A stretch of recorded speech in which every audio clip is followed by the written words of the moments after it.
in brief, normal blood sugar does not mean that you are metabolically healthy. When you eat, your blood sugar rises.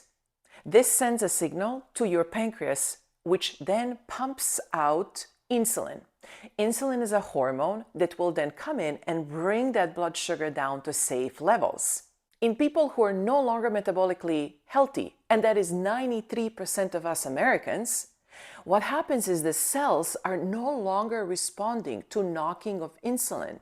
You see, insulin comes in, knocks at the door, serves really as a key that will open up a cellular door. Once the door opens up, then the sugar that's floating in your bloodstream will enter through those doors and get inside of those cells, especially muscle cells and brain cells, fat cells, and more. So if you're metabolically unhealthy, your cells are no longer responding to knocking of insulin, and pancreas starts to pump more and more of that insulin, which basically translates into rising levels of your fasting insulin.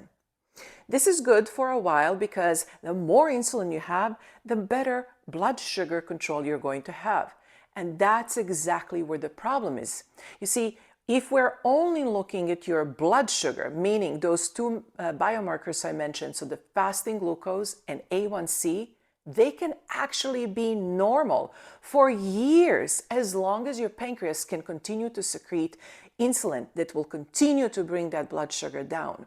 The problem is the insulin itself. You see, insulin doesn't only bring blood sugar down. Insulin is a storage hormone, which means it stores sugar that the cell will take up and then store it as fat. Secondly, insulin also sends inflammatory signals throughout the body that can damage your blood vessels and cause also cellular damage. So in brief, normal blood sugar does not mean that you are metabolically healthy.